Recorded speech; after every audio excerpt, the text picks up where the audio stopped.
여러분, 안녕하세요. 우아한 공간입니다. 오늘은요, 주식 이야기에 없어서 여러분의 지갑을 노리는 아주 은밀한 적에 대해 얘기해 보려고 합니다. 그게 뭐냐면요. 바로 shrinkflation이죠. 요즘 마트 가보셨어요? 가보시면 1리터 우유가 이제 사라졌습니다. 맞아요. 900ml가 대세가 됐어요. 도시락 김도 보면 10장에서 9장으로 슬그머니 줄었고요.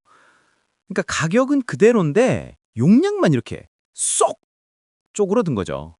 네, 이게 바로 shrinkflation입니다. 물론 기업만 탓할 순 없어요. 지금 원달러 환율은 1,500원을 넘보고 있고 원재료 가격은 막 치솟고 인건비도 오르는데 그쵸? 기업들도 살아남으려면 어쩔 수 없이 이런 뭐랄까 편법을 쓰는 거죠. 하지만 여기서 중요한 질문이 하나 생깁니다. 그럼 우리 돈의 가치는 대체 어떻게 되는 건가요? 이 shrinkflation이 왜 문제일까요? 이게 단순히 치사하다는 그런 도덕적인 문제가 아니에요. 이건 바로 현금 가치의 하락을 의미하는 신호거든요.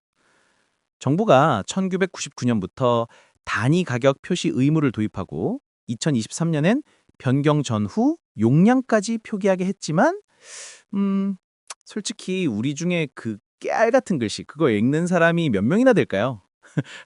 기업들은 정말 영리합니다. 왜냐면 소비자들이 용량보다는 가격에 훨씬 민감하다는 걸 너무 잘 알고 있거든요. 그래서 포장 디자인을 슬쩍 바꾸고 상품명을 살짝 비틀면서 용량을 줄이는 겁니다. 자, 여기서 핵심은 바로 이겁니다. 정부가 돈을 푼다. 그러면 물가가 오른다. 그러면 결국 현금 가치가 떨어진다. 이 공식이에요.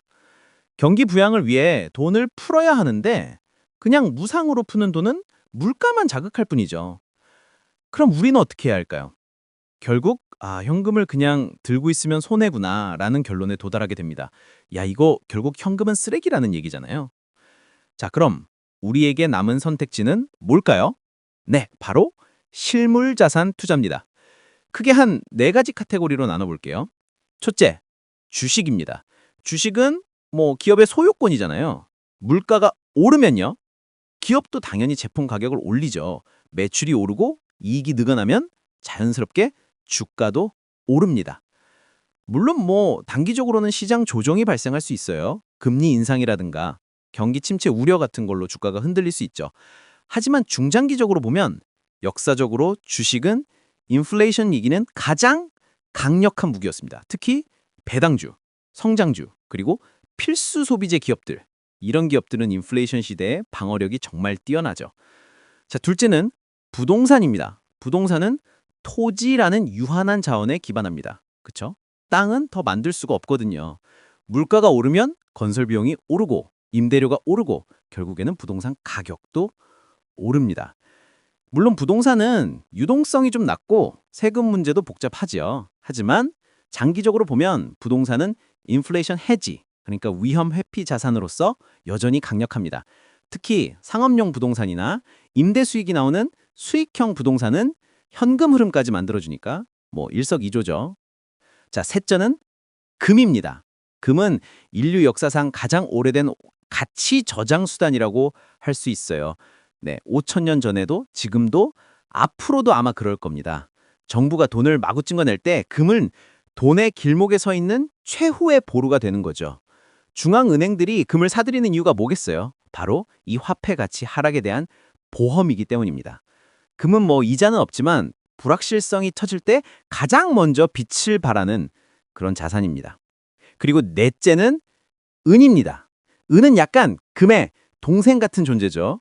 하지만 금보다 훨씬 더 산업적 쓰임새가 많습니다. 예를 들면 태양광 패널, 전기차, 반도체 이런 미래 산업의 핵심 원자재거든요. 금에 비해서 가격이 저렴해서 접근성도 좋고 변동성은 좀 크지만 그만큼 수익률도 폭발적일 수 있습니다. 물론 변동성이 크니까 신중한 접근이 필요합니다. 자, 그럼 정리해 볼까요?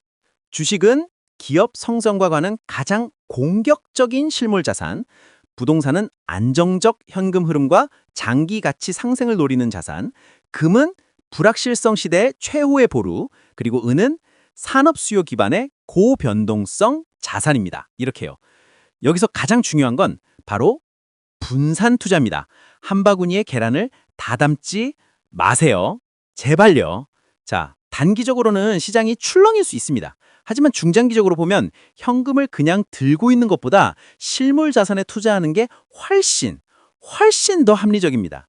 이 슈링크플레이션은요, 단순한 용량 줄이기가 아니에요. 내 돈의 가치가 지금 녹아내리고 있다는 아주 강력한 경고 신호거든요. 오늘 방송을 마무리하면서 여러분 스스로에게 한번 질문해 보시면 좋겠습니다.